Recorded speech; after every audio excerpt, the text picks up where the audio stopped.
ક્યાંક પૈસેથી મદદ, ક્યાંક સમયથી મદદ. શા માટે આ ન કરી શકીએ?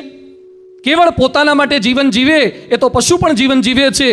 આપણે દેવતા તુલ્વ માનવતાને ઉદ્ધાર કરવો છે, એ લેવલ પર લઈ જવું છે, તો સહકાર આપવાની ભાવના. અને અપમાન અહિત થાય આપણું. કોઈક આપણું કદાચ અપમાન કરશે, ટીકા કરતા એક લેવલ અપ છે, હા, અપમાન કરી નાખે, એ સમયે પણ એક અભિગમ રાખજો. એક નાથ તુકારામ, એના અપમાન થયા છે. તુકારામની પત્ની જ ખરાબ હતી, બહુ જ ખરાબ. તુકારામને પત્ની ખરાબ તો એ પ્રશ્ન નહીં, એકનાથને બહુ સારા તો એ પ્રશ્ન નહીં, નરસિંહ મહેતાને ગુજરી ગયા તો એ પ્રશ્ન નહીં, કલામને થયા નહીં તો એ પ્રશ્ન નહીં. કારણ કે થિંક ડિફરન્ટ. પત્નીમાં ફેરફાર નહીં થાય, આપણે ફેરફાર કરવાનો. 2 છોકરા મારી પાસે આવ્યા, એમાં એક છોકરો કે સ્વામી આની વાઈફ બહુ ખરાબ છે, બહુ બોલે છે અપશબ્દો. બિચારો હેરાન થાય છે. એટલે મેં જેની પત્ની હતી એને પેલા ભાઈને કીધું, તારે આવી બધી હેરાન ગતિ છે? મને કે તો હોય. હવે કીધું આ તો કેટલો પોલાઇટલી બોલે છે. તારી પત્ની આવી છે તો તને દુઃખ નથી થતું? મને કે આવી તો આવી, મળી તો ખરી. ઘણા રાજકોટમાં આટા જ મારે છે, હજી ક્યાં ગોઠવાય? થિંક ડિફરન્ટ, બી ડિફરન્ટ. નહીં ફેરફાર કરી શકો તમે બધી પરિસ્થિતિમાં.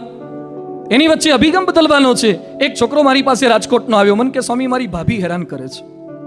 તારી ભાભી શું કરે? એ કે ભાઈ ભાભી શહેરમાં રહેતા, તો હું ગામડે હતો, એટલે બાપુજીએ કીધું તું શહેરમાં જા, ભાઈ ભાભી ભેગો રે, ભણ ને નોકરી કર. તો ભાભીને દિયર ગમતો નહોતો ઘરમાં, તો એ હેરાન કરવામાં શું કરે? એ કે સ્વામી મારી સાયકલ છે, ગરીબ હતો, સામાન્ય પરિવારનો, તો મારી સાયકલની હવા કાઢી નાખે. બધું હવા શું કરવા કાઢે? બહાર તો ઘણી હવા છે. મને કે ના ના, મારી ભાભી મને હેરાન કરે છે. તો બધું એક કામ કર, સાયકલમાં હવા પૂરવાનો પંપ કેટલાનો આવે? કે પંપનું આપણે શું કરવાનું? બધું પંપ કેટલા? મને કે 200-500 તો મળી જાય, પંપ તો સસ્તો હોય. મને કે કરવાનું શું? મેં તુલસીદાસ ચંદન ઘસે તિલક કરે રઘુવીર, ભાભી હવા કાઢે ને હવા ભરે દિયર વીર. પંપ લાવી દે. એ પંપ લાયો, પછી તો ભાભી કાઢે તો પોતે પૂરી નાખે. ભાભી જોતી રહી ગઈ. થોડા દિવસ પછી પાછો આવ્યો, મને કે સ્વામી નવો પ્રોબ્લેમ થયો. શું? મને કે ભાભી પેલો વાલ ગોળો આવે ને ઉપરથી હવા ટકી રહે, એ વાલ જ ફેંકી દે છે. એની ભાભી હારી ખેલાડી હતી. તું એક કામ કર, હવે પેલું વાલ ટ્યુબ કેટલાનું આવે છે? નાનકડું 2-5 રૂપિયાનું આવે. તો હવે એ લાવી દે 2-5. એ લાવી દીધા. થોડા દિવસ સરસ ચાલ્યું. ભાઈ પાછો આવ્યો, મને કે સ્વામી નવી સમસ્યા. મેં શું થયું? મને કે હવે તો પંક્ચર પાડે છે પરિકરથી. એ તો ડોક્ટરેટ થયેલી હતી હેરાન કરવામાં, ડિલીટ કરેલું હતું.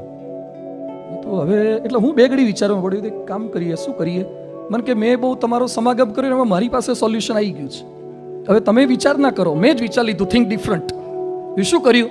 મને કે હું સાયકલ લઈને ઘેર આવું ત્યારે હું જવા કાઢી નાખું. મને કે હવારે ભાભી જોતી રહી જાય, ભરીને જતો રહું છું. યાદ રાખો, દુનિયાની કેટલીક ભાભીમાં ફેરફાર નહીં થાય, આપણામાં બદલાવ લાવી દો.